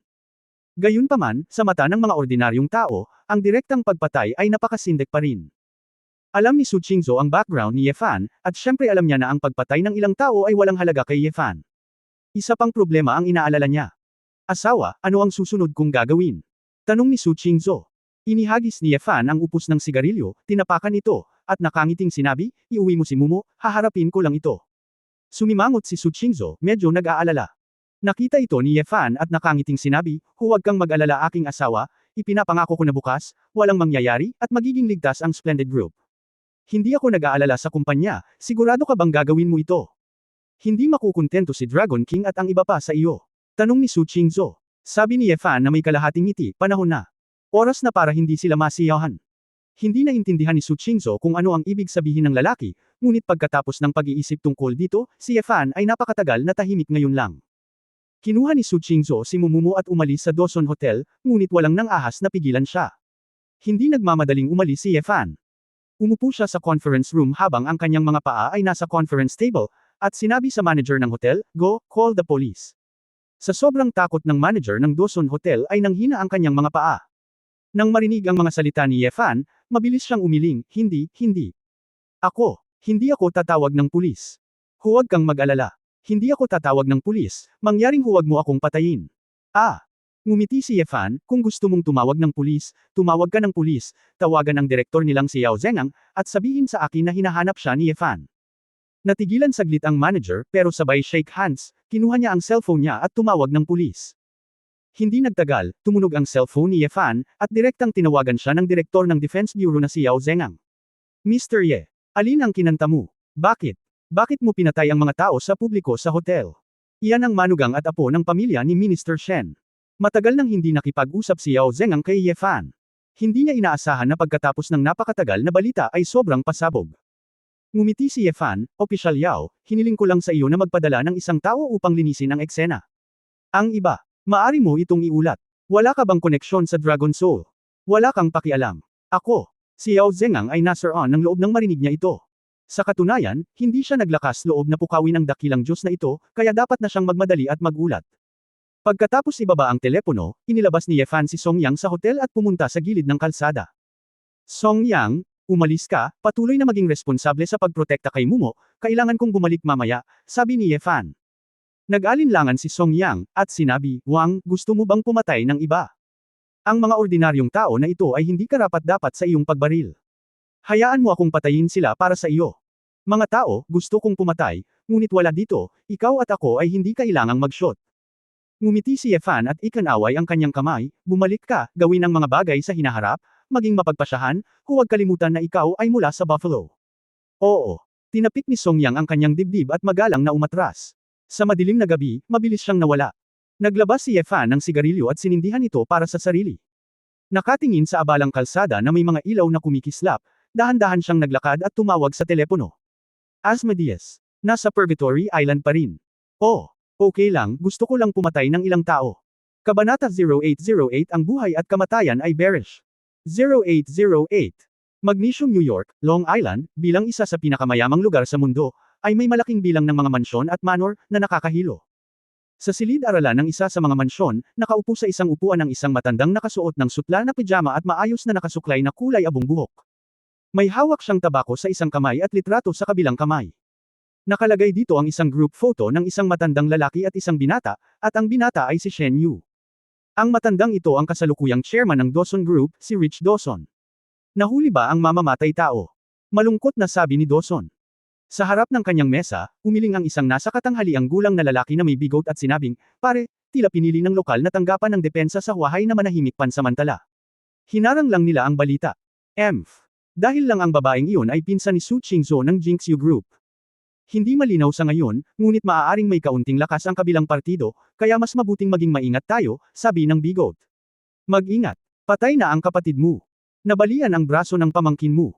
Sinabihan mo akong mag-ingat. Sabi ni Dawson sa magaspang na boses. Ibinaba ni Bigot ang kanyang ulo at sinabing, "Ama, sa totoo lang. Sinira ng kapatid ko si Xiaoyu, at ilang. Dati, hinayaan niyang bugbugin ng maraming babae ang kanilang mga anak, at nakipaglaro pa sa dalawang mag-aaral hanggang mamatay, talagang delikado ito. Hindi dahil sa walang background ang dalawang pamilya, natatakot kami na nasangkot na kami. Sa pagkakataong ito, maghanap tayo ng pagkakasundo, at kung ang kabilang partido ay maglakas loob na pumatay ng tao, malamang na wala tayong dapat ikatakot. Shut up! Ibinibilang mo ba na anak ng pamilya Dawson ko? Isang marangal na lalaki, ano ba ang makipaglaro sa iilang babae? Magbigay ng pera, payag sila, sinong masisisi? Galit na sabi ni Dawson. Ibinaba ni Bigot ang kanyang ulo na may masalimuot na ekspresyon, hindi na nang ahas na magsalita pa. Pumunta ka, makipag-ugnay sa akin sa pinakamahusay na mamamatay, alamin kung sino ang gumawa nito sa oras na iyon, gusto kong bayaran ito ng dugo. Marahas na sabi ni Dawson. Napabuntong hininga si Bigot, ngunit wala siyang magawa, "Oo, ama." Pagtalikod niya at lalabas na sana ng study, nakita niyang bumukas ang pinto ng study. Pumasok ang isang babaeng nakasuot ng maid's costume. Anong sitwasyon? Hoy! Sino ka? Sinong nagpaalam sa'yo na pumasok sa pag-aaral? Mukhang tuliro si Bigot, dahil parang walang ganoong katulong sa bahay. Nakita ko na ang katulong na tumingin sa Latino ay walang ekspresyon na naglabas ng isang natahimik na pistol, at binaril si Richie Dawson na nakaupo roon ng walang pag-aalinlangan. Paft! Sa mahinang tunog, tumagos ang bala sa ulo ng matandang Dawson. Kaagad pagkatapos, ang sangkal ay nakatutok sa Bigot. Napasigaw si Bigot sa takot at itinaas ang kanyang mga kamay, huwag mo akong patayin. Congratulations, Conscience, for taking your life back," tapos magsalita ang babaeng killer at iniligpit ang kanyang baril. Inikat niya ang ulo niya at diretsyong tumalon sa bintana. Matapos basagin ng malakas ang bintana, tumalon siya sa mga palumpong sa ibaba. Nang ang Bigot ay tumakbo sa bintana sa takot, at nais na hanapin ito, walang anino nang pumatay. Huahay, isang barbecue restaurant sa tabing daan. Nagsunog si Yefan ng sigarilyo, pinag-cruise ang mga binti ni Erlang, nag-order ng isang plato ng inasna na edamame, nag-order ng ilang string ng mga bato ng tupa, uminom ng ergwoto, at kumain ng napakaginhawa. Matapos maramdaman na may paparating, sumigaw si Yefan sa boss sa tindahan, "Boss, maglabas ng isang baso ng alak." "Oy, sige, kumuha ng baso ang amo." Sa sandaling may baba ang tasa, isang matipunong lalaking nasa tapat ni Yefan. "Mukhang, alam mo na hahanapin kita," sabi ng nasa katanghaliang gulang na may singkit na mga mata. Ngumiti si Yefan, kinuha ang bote ng alak, at nagsalin ng baso para sa kabilang party, "Dahil binibisita mo ang iyong pamangkin, hindi ka nababalik sa kabisera ng ganoon kaga. Ang tao dito ay ang Dragon King. Lucifer. Ano ang sinusubukan mong gawin? Alam mo, si Shen Yu ay nag-iisang anak ng pamilya Shen, at siya ay isang dayuhan na nagngangalang Dawson, na pinuno rin ng mga mayamang Chinese. Ginalaw mo ang kanilang mga puso at mga minamahal at pinatay sila. Anak ni Dawson. Alam mo, gaano kalaki ang epekto nito?" Mataimtim na tanong ng Dragon King. Kinuha ni Yefan ang isang bungkos ng mga bato ng tupa, kumagad, at tumango, "Ang sarap talaga." Dragon King, ayaw mo ba? Sa tingin mo ba nasa mood akong kainin ito? Galit na galit, kasama ang ilan pang mataas na antas na mga ministro, idiniin nila ang ating Dragon Soul. Mataimtim na sinabi ng Dragon King. Mapaglarong tanong ni Yefan, "Dragon King, natatakot ka ba?" Natahimik sandali ang Dragon King, pagkatapos ay pinaikit ang kanyang mga mata at sinabing, "Ano ang gusto mong sabihin?" Ngumiti si Yefan at humigop ng alak, "Hindi mo sinasabi, alam na alam ko rin, sa totoo lang, maging mga ministro man iyon o mga pinuno, kapag pinipilit ka nila, talagang nakakainis ka lang, ngunit hindi natatakot. Bakit? Dahil wala kang takot, may clan background ka, to put it bluntly, in the end, big deal kung susuko ka, baka dumating yung mga punong yon at makiusap na manatili ka. Tama ba? Huminga ng malalim ang Dragon King, kinuha ang baso ng alak, at humigop, ang murang high-strength spirit na ito, ay nagpaikot ng mabilis sa kanyang isipan, ngunit hindi niya maintindihan ang ibig sabihin ni Ye Fan. What the Shen family, what Amy's of the Dawson Group, in fact, you and I both understand that in the ordinary rules, they do have some ability. Ngunit, kapag nilabag nila ang mga patakaran at lumaban para sa ganap na lakas, sila ay isang grupo lamang ng mga tao na laban sa likod ng mundo. Isang lalaking walang alam sa kapangyarihan. Ngumiti si Ye Fan at lumapit sa Dragon King at nagsabi, parang, sa mga mata ng iyong angkan, hindi mahalaga kung sino ang namamahala sa mundong ito, at kung sino ang namamahala sa mga araw ng linggo. Hindi mahalaga. Dahil alam mo na kapag kailangan mo ito, maaari mong gamitin ang ganap na kapangyarihan anumang oras upang hawakan ang piraso ng banal na lupain sa iyong mga kamay. Iyon ay, bakit, wala kang takot, at gampanan mo ang iyong mga tungkulin ayon sa mga patakaran ng laro. Hindi ba? Lumubog ang mukha ng Dragon King, unti-unti siyang naiintindihan ng isang bagay, at bamantong hininga, Lucifer, masyado kang mayabang, pwede ba? Sa tingin mo ba may kukumpara ka sa clan? Ngumisi si Ye Fan at nakangising sinabi, huwag mo akong intindihin. Hindi ako interesadong maging pantay sa sinuman, gusto ko lang makita, sa mundong ito. Sino ang makakapidyo sa akin? Huminga ng malalim ang Dragon King, ang kabaliwan ni Ye Fan ay lumampas sa kanyang inaasahan nang dumating siya, kung ano lang ang sasabihin niya, sumama ka sa kanya, isang espesyal na gawang telepono ang aking daladala. Inilabas ng Dragon King ang kanyang mobile phone at kinuha ito, ano ang problema? Bago niya narinig ang ilang salita, nagbago ang mukha ng Dragon King, at hindi nagtagal ay ibinaba niya ang telepono. Lucifer, nang ahas kang patayin ang mga matataas kong opisyal ng Sia Kingdom. Ngayon lang, narinig ng Dragon King ang balita na si Minister Shen ay biglang namatay dahil sa myocardial infarction. Naniniwala ang mga multo na tiyak na lihim itong nalasan ng ganoong pagkakataon. Kinain ni Ye Fan ang mga skewer, at maluwag na sinabi, noon, hindi ko gusto ang mga matatanda at ang hukuman ng banal na hari na nakasakay sa aking ulo at nagtuturo ng mga daliri, kaya ginugol ko ang 2 taon sa pagsupil sa kanila. 5 o 6 na taon na ang lumipas, at naisip ko na lagi akong mabubuhay ng komportable pagkatapos ng pagre-retiro, at walang darating para mang-istorbo sa akin, ngunit nag-backfire ito. Ano ang mali sa hindi mo maipaliwanag na mga angkan na lumitaw muli? Gusto ng asawa ko na makilala ang kanyang lolo, at dapat siyang paghigpitan dito at paghigpitan doon. Kailangan ko ng maraming pagsisikap upang iligtas ang mga tao na may ilang medikal na data mula sa akses ng mundo. Nagtiis ako at nagtiis, ngunit sa pagkakataong ito ang matalik na kaibigan ng aking asawa ay ninakawan ng iyong pamangkin, at sinabi mo na gusto mong kunin ang aking asawa bilang isang babae. Sasakay na sila sa mukha ko at tae, ako posible bang ibuka ko ang bibig ko at ituloy? Sa madaling salita, ang away na ito. Ayokong tapusin ito, pero tinapos ko rin. Dahil walang paraan para umatras, ano pa ba ang aking matiis? Ako, papatayin ko ang sinuman. Walang katotohanan. Hinampas ng Dragon King ang mesa at sinabing, talaga bang iniisip mo na sa iyong lakas, may kukumpara ka sa angkan? Naghahanap ka lang ng kamatayan. Naunawaan ng Dragon King, biglang nabuhay si Ye Fan sa pagkakataong ito. Ang pagpatay sa kanyang mga nasasakupan ay hindi lamang nakatutok sa pamilya Shen at sa Dawson Group, kundi para makita ng matataas na opisyal ng estado ng Sia at ng angkan. Gusto ni Ye Fan na malaman nilang lahat na siya ay omniscient at napakapanganib na makakita ng dugo. To put it bluntly, it is just a sentence life and death are bearish, kung hindi ka kontento, gawin mo. Kabanata 0809 ang Hari ng Leon. 0809. Tinitigan ng Dragon King si Ye Fan nang may mga mata na nanunuot, at sinabi sa mahinang boses, Ye Fan, alam mo ba na ang iyong ideya ay malamang na masunog ang iyong sarili? Hawak ang baso ng alak, nag-isip siya sandali, at nagtanong, Dragon King, nakapunta ka na ba sa Africa? Kumunot ang noo ng Dragon King, hindi maintindihan kung bakit biglang ibinalita ni Ye Fan ang isang tila walang kaugnayang paksa. Pero umiling pa rin siya, hindi pa ako nakapunta doon, baka mag-retire na ako in the future, I'll consider going there. Oh, pamilyar na pamilyar ako doon, at maaari kitang isama sa paglilibot kung may pagkakataon ako. Ngumiti si Ye Fan. Sabi, sa Africa, maraming hayop na naninirahan sa grupo, zebra, elepante, unggoy, bison, leon. Gusto kong panuurin ang mga leon doon, panuurin ang pangangaso ng mga leon, panuurin silang natutulog, panuurin silang lumaban. Alam mo, sa isang grupo ng leon, ang pinakakinatatakutan araw-araw ay sinong leon? Nag-isip sandali ang Dragon King, pagkatapos ay sinabi, ang pinakamahina. Niyugyug ni Ye Fan ang kanyang daliri, sa kabaligtaran, ang panggigipit ay ang pinaka-araw-araw. Ang may takot sa kanyang mga mata ay ang hari ng leon, ang lalaking leon sa pagmamataas. Oh, paano mo nakita? Tanong ng Dragon King. Nagkibit balikat si Ye Fan, pagkatapos ng mahabang panahon na panuurin ito, natural na nararamdaman ko ito. Tila ito na ang hari ng mga leon, at tila ito ay maharlika. Ngunit sa katunayan, maaari itong makatagpo ng mga hamon mula sa ibang mga leon araw-araw. Hanggat mayroong anumang pagkatalo sa labanan, ang lahat ng mga leon ay iiwan ito. Ito ay gumugugol araw-araw sa pagkabalisa, natatakot sa araw na siya ay tumanda, at desperadong harapin ang pagkatalo na darating sa malaot madali.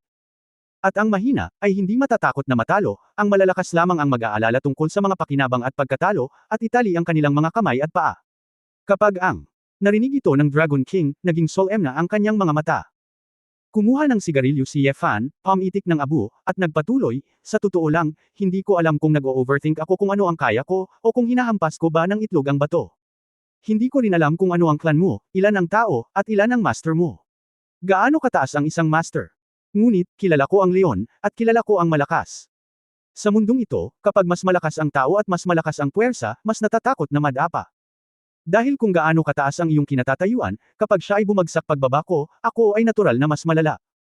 Tumingin si Yefan sa Dragon King na may kalahating ngiti, at nagsabi, walang pagtatalo, walang labanan, ang hari ay palaging magiging hari. Kaya, ang mga talagang natatakot na magdulot ng digmaan, hindi ang tinatawag na mahina, ngunit ang kasalukuyang malakas, hindi ba? Ang nakaramdam ng lamig ang Dragon King sa kanyang gulugod, ang mga salita at momentum ng binatang ito sa kanyang harapan ay bigla niyang napagtanto na talagang minamaliit niya ang kabilang partido. Malinaw, si Yefan ay hindi natulala, hindi walang ingat at madamdamin, talagang alam niya kung ano ang kanyang ginagawa. Nang makitang pangit ang mukha ng Dragon King, patuloy na ngumiti si Yefan, may isa pa, sobrang curious ako, kayo ba ay mga angkan, o nasa loob ng isang angkan, sila ba ay nakatali? Kapag mas malakas ang isang bansa, wala nang mga dayuhang kaaway, mas malaki ang posibilidad na makipaglaban sa pugad. Clan, sa tingin ko totoo rin ito. Bago ka angkan, bago mo ako gustong supalan, sigurado ka bang hindi ka magkakaroon ng gulo sa loob mo? Sa tingin ko, hindi naman. Huminga ng malalim ang Dragon King at tinitigan si Yefan, nakaramdam ng matinding pagkabalisa sa kanyang puso. Ang lalim ng iniisip nitong batang ito. Nang makitang tahimik ang Dragon King, kumuha si Yefan ng isang piraso ng 100 yuan, inilagay ito sa mesa, at tumayo. Dragon King, ito lang ang masasabi ko. Kung gusto mong manindigan para sa pamilya Shen, maghihintay ako sa iyo anumang oras. Kung gustong maghayganti sa akin ng pamangkin mo, hindi ko ito mahihiling. Kami ng mga kapatid ko, na ipinanganak at namatay, ay na-recharge na sa loob ng 5 taon, handang lumaban sa mundo anumang oras, ikaw. Ha. Pagkatapos sabihin ang mga salitang ito, tumawa si Yefan, tumalikod at umalis sa stall ng barbecue, napakasaya. Dahil hindi maiiwasan ang paghaharap sa angkan, kung gayon, una sa lahat, kailangang ipakita na wala siyang interes sa angkan. Ang determinasyong kinatatakutan mo. Kung wala kang lakas ng loob na harapin ang ulo, matatalo ka na sa mga tuntunin ng momentum at psikolohiya, at hindi mo na kailangang pag-usapan ang iba pa. Makikita ni Yefan, siya, isang binata sa kanyang 20s, nang ahas na sa unang labanan, ang mga sinaunang angkan na nakatago sa likod ng Xia Kingdom ay naglakas loob na ibaba ang kanilang mga katawan, hilahin pababa ang kanilang mga lumang mukha, at labanan siya. Hanggang sa mawala si Yefan ng walang anino, hindi umalis ang Dragon King sa kanyang upuan. Tahimik siyang umupo sa upuan niya. Maya-maya, lumapit ang isang babaeng nakapula at umupo sa tapat ng Dragon King. Nasaan ang mga tao? Wala na. Ang babae ay si Xiao Ziner. Dahil sa biglaang pangyayari, ang Dragon King ay nagmadaling lumapit kay Yefan. Matapos niyang makuha ang balita, hindi siya nakarating sa lalong madaling panahon. Tumango ang Dragon King at bumantong hininga, tara na. Wala na. Narinig ni Xiao Ziner ang tono na ito na medyo kakaiba, sinabi, ano ang sinabi niya? Paano malutas ang bagay na ito? Ang ilang matataas na opisyal ay nagpapanik. Iniutos ba ng hepe na siya ay arestuhin? Nagsalin si Dragon King ng isang baso ng alak ng mag-isa, ininom ito, at nagtanong, aresto? Paano arestuhin? Huwag mong kalimutan, ilang araw na ang nakalipas, pinatay niya lang ang Holy Dragon Knight Orlando. Kinagat ni Xiao Ziner ang kanyang labi, at medyo hindi nakakumbinsi, hindi ako si Orlando. Hehe. Ziner, bilang Uncle Ye, ipinapayo ko sa iyo na huwag maging bulag at subukan ang iyong makakaya. Pasensya ka na, kailangan mong aminin. Orlando, naisip ko na kabilang sa nangungunang 10 alamat sa mundo, dapat itong isa sa pinakamagaling at pinakamalakas, kaya siya ang pinatay niya. Hindi ako makapaghintay na pumunta sa eksena at makita kung paano niya ito ginagawa. Ngayon sinasabi nilang buwag na sila, pero dahil sa pangyayaring iyon, mas nagkakaisa ang puso ng mga tao kaysa dati. Alam mo ba kung gaano karaming organisasyon ang nasa ibang bansa? Gusto mo bang maging isang vassal organization ng Inferno pagkatapos kung marinig na pinatay ng hari ng impyerno ang Holy Dragon Knight? Mapait na ngumiti ang Dragon King, na parang bumubulong sa sarili, itong batang ito, huwag mo siyang tingnan na parang casual na buhay, hindi niya alam kung ano ang ginagawa niya buong araw. Pero patago, dapat nag-e-ensayo siya ng husto, kung hindi, hindi maganda ang kanyang lakas. Mabilis itong bubuti. Hindi ako natatakot sa isang taong may talento, ngunit natatakot ako na ang taong ito ay may talento at masipag na si Xiao Ziner ay medyo hindi komportable na marinig ito. At napagtanto din niya na tila nilalapad nila ni Ye Fan ang agwat sa lakas. Dragon King, ano ang sinabi niya sa iyo, bakit ka nagseselos sa kanya? Napakunot ang noo ni Xiao Ziner at sinabing, sa dami ng mga angkan natin, kaya pa ba niyang baligtarin ang langit? Nagtaas ng kilay si Dragon King, at nakaramdam siya ng lungkot sa kanyang puso. Kahit ang babaeng Phoenix ay hindi maintindihan. Sa katunayan, ang malaking angkan ay hindi kasing kamali gaya ng inaakala. Ito ang karanasan mula pagkabata, ang agwat sa kaalamang dulot, hindi ito isang bagay na kayang bawiin ng purong sinaunang martial arts. Nang makitang patuloy na nagtatanong si Xiao Ziner, bumantong hininga ang Dragon King at sumagot, sabi niya, maging bagong Lion King. Yung Lion King. Natarante si Xiao Ziner, hindi niya maintindihan ang ibig sabihin nito. Kabanata 0810 ang unang pag-ibig ni Su Qingzhou. 0810. Nang umuwi si Ye Fan, hating gabi na, ngunit may ilaw pa rin ang sala. Sa sofa, niyakap ni Su Qingzhou si Mumumo at nanood ng TV.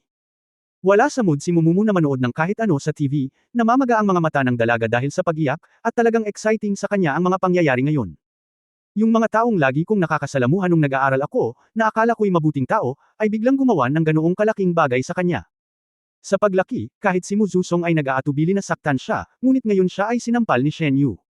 Ang mga hinaing at takot sa puso ni Mumumo ay hindi maipaliwanag. Bumalik ka na. Nang makita si Ye Fan na papasok sa pinto, nag-aalalang nagtanong si Su Qingzhou, paano ito? Napangiti si Ye Fan at sumagot, huwag kang mag-alala, wala yan, kahit na meron, nandito ako. Matapos itong marinig ni Su Qingzhou, hindi na siya nagtanong pa. Naglakad si Ye Fan sa sofa, inabot at hinawakan ang ulo ni Mumumo. Girl, tapos na pagkatapos matulog, hindi magandang umiyak buong gabi. Ayokong matulog, gusto kong magkaroon ng bangungot sa sandaling ipikit ko ang aking mga mata. Sumandal si Mumumo sa katawan ni Su Qingzhou, niyakap si Su Qingzhou at tumangging bumitaw. Saglit na walang magawa si Ye Fan. Hindi niya alam ang gagawin kapag nakatagpo siya ng ganoong bagay. Si Shen Yu ay wala ng silbi, at walang silbi ang pagpatay sa kanya. Ate, ayaw ko nang makasama ang mga lalaki. Susundan kita habang buhay, okay. Huwag mo akong iwan. Mumumo tumingin kay Su Qingzhou ng buong pananabik. Makikita na talagang stimulated si Mumumo. Ito ay orihinal na edad ng pamumulaklak ng isang batang babae. When her love is in full bloom, kahit hindi niya talaga gusto si Shen Yu, at least she thinks this boy is good, and she has the mentality of being in touch. Para makipag-ugnayan. Sinong mag-aakalang si Shen Yu, na medyo magaling, ay isa pala siyang halimaw na may mukha ng tao. Pagkatapos ng isang pagtatangka, talagang natakot si Mumumo sa ganoong resulta. Silly girl, hindi naman lahat ng lalaki sa mundo. Tignan mo bayaw ko, okay lang ako. Mabilis na sabi ni Ye Fan. Umiyak si Mumumo at itinaas ang kanyang ulo at sinabing, ikaw ang aking bayaw. Kaya mo rin bang gawin ito? Ako. Bulong ni Ye Fan sa kanyang puso, hindi mo akalain noon. Itinaas ni Su Qingzhou ang kanyang ulo at sumimangot, huwag mong pag-usapan ito. Maghilamos ka at matulog. Kakausapin ko si Mumu tungkol sa mga babae. Walang pagpipilian si Ye Fan kundi ang umiling at umakyat sa itaas. Gayunpaman, sa sandaling umakyat siya sa itaas, narinig niya ang ilang mga salita mula kay Su Qingzhou sa isang tainga, at hindi niya maiwasang agad na hayaang makinig ng mabuti si Ye Fan. Mumu, huwag kang masyadong masama dahil sa isang pakikipag-ugnayan sa isang lalaki. Pagkatapos ng karanasan, naisip ko talaga na lahat ng lalaki sa mundo ay ganoon. Sa katunayan, ang pag-ibig ay isang napakagandang bagay. Sa edad mo, sa kolehiyo, kung hinahabol ka ng isang mabuting lalaki, kailangan mo pang maglakas loob na magmahal, alam mo ba? Ate, ikaw nine-love ka na ba noong college? Si Mumumo ay napukaw ng kuryusidad. Nakangiting tumango si Su Qingzhou, syempre napag-usapan namin ito, kahit na wala pang isang buwan. Ngunit ito ay isang napakagandang alaala at ang aking unang pag-ibig. Tumayo si Ye Fan sa pintuan ng kanyang silid at narinig ang pangungusap na ito ay naging dahilan upang maging berde ang kanyang mukha. Ano? Si Su Qingzhou talaga ay may kasintahan noong kolehiyo. First love pa rin. Paanong hindi niya alam? Hindi ba niya sinabi na si Teng Ziqiao ay isang ordinaryong senior relationship lang? Bigla na lang, napabuntong hininga si Ye Fan at tahimik na tumayo sa pintuan para makinig. Halatang nagulat si Mumumo, ate, mai-inlove ka rin sa isang tao sa paaralan. Bakit hindi? Siyempre, kailangan mong kunin ang pag-ibig na gusto mo, sabi ni Su Qingzhou. Tapos, anong pinag-usapan niyo ate, ano itsura ng lalaki, gwapo ba siya? Biglang nakalimutan ni Mumumo ang kanyang sarili at nagtanong ng chismis. Inilagay ni Su Qingzhou ang kanyang mga paa sa sofa, niyakap ang kanyang mga tuhod, at naalala, sa totoo lang, hindi ko talaga matindaan kung ano ang hitsura ng batang iyon. Kapitbahay namin siya sa klase. Mukhang napakagwapo at maaraw. Bakit kanya hinabol? Paano kanya hinabol? Tanong ni Mumumo. Ano bang problema, mukha ba akong walang humahabol sa kapatid ko? Pinisil ni Su Qingzhou ang ilong ng kanyang kapatid. Inosenteng ngumiti si Mumumo at sinabing, Ate, napakaganda mo, tiyak na maraming humahabol sa iyo, ngunit nagtataka ako kung bakit mo kasama ang batang iyon. Sinabi ni Su Qingzhou, noong oras na iyon, sa katunayan, maraming mga lalaki ang nasa mas mabuting kalagayan, ngunit ang batang iyon ay ngumiti ng masigla, at sinabi niya sa akin na gusto niya akong ituloy. Siya ay napakasimple rin, at ang kanyang mga mata ay napakalinis. Ako minsan, bumili ako ng maraming strawberry sa tindahan ng prutas sa labas ng school. Nakilala lang siya ng bata. Tinanong niya ako kung gusto kong kumain ng strawberry. Sabi ko oo, akala ko bibili siya ng maraming strawberry para makakain ko, pero umalis na lang siya. Ano, napakakuripot. Ngumisi si Mumumo. Kinagat ni Su Qingzhou ang kanyang mga labi at ngumiti, ngunit, kinabukasan, hulaan mo kung ano ang nangyari. Umiling si Mumumo at hinawakan ang braso ni Su Qingzhou, Ate, huwag kang bastos, bilisan mo, anong nangyari? Ano? Sinabi ni Su Qingzhou na may matamis na mukha, kinabukasan, halos ngayong season na ito, ang mga aprikot na bulaklak sa aming paaralan ay namumulaklak, ang mga talulot ay lumilipad sa hangin, napakaganda, napakaganda. Yung batang lalaki, na sumulpat sa school namin sa pintuan ng klase, may hawak siyang bouquet of flowers. Sa aming pagtataka, ang mga bulaklak na iyon ay gawa sa matangkad na pulang strawberry. Gumamit siya ng isang bouquet ng nagninangas na pulang strawberry at tinanong ako would you want to be his girlfriend? Hindi ko talaga mapigilan ang ganoong larawan, kaya pumayag ako. Ang malalaking mata ni Mumumo ay kumikinang, at bamulong siya, napaka-romantiko ng batang iyon. Sa kasamaang palad, hindi ako mahilig sa mga strawberry. Gusto kong kumain ng pakwan, sayang. Si Yefan, na nakatayo sa itaas, ay parang hindi komportable. Sino ang lalaking ito? Sa oras na iyon, hindi ko alam kung ano ang nangyari kay Su Qingzhou. Ate, paano kayo naghiwalay ng batang iyon? Bakit ang tagal niyo? Tanong ni Mumumo. Tahimik na sinabi ni Su Qingzhou, dahil pagkatapos naming magkasama, natuklasan namin na ang ilang mga halaga ay naiiba, kaya't mapayapa kaming naghiwalay. Oh, kaya ganyan, tumanggo si Mumumo. Hinaplos ni Su Qingzhou ang buhok ng dalaga at sinabing, kahit na maikli ang oras na magkasama, ang pag-ibig ay maganda. Tatandaan ko ang alaalang iyon sa buong buhay ko. Kung walang pag-ibig, kaawa-awa ang kabataan. Shen you just gave up love, it's not worth it, di ba? Seryoso itong pinag-isipan ni Mumumo, at sinabing, kilala ko ang kapatid ko, at ngayon nagsisimula na akong magmahal muli, hihi. Naiintindihan mo. Manatili ka lang sa bahay namin ngayong gabi, maghilamos ka at matulog, pagod na pagod ka, sabi ni Su Qingzhou. Niyakap ni Mumumo ang kanyang kapatid at hinalikan si Su Qingzhou sa mukha, Ate, napakagandang makita ka rito, matutulog na ako, magandang gabi. Hindi nagtagal, mabilis na tumakbo si Mumumo sa itaas. Parang natangay na ang ulap. Bumantong hininga si Su Qingzhou, pinatay ang TV, at umakyat sa itaas, naghahanda na pumasok sa kanyang kwarto. Gayunpaman, nang siya ay papasok na, si Yefan ay lumapit sa kanya. Ay, tinakot mo ako. Anong ginagawa mo, asawa? Si Su Qingzhou ay hindi nakaimik, ang lalaking ito ay parang magnanakaw pa rin sa bahay, at ang kanyang mga yapak ay tahimik. Ang mukha ni Yefan ay hindi masyadong maganda, at medyo nagtatampo siyang nagtanong, asawa. Iyan. Ang unang pag-ibig na nagbigay sa iyo ng strawberry bouquet, bakit hindi ko narinig na pinag-usapan mo ito? Pagtatapos ng kabanatang ito,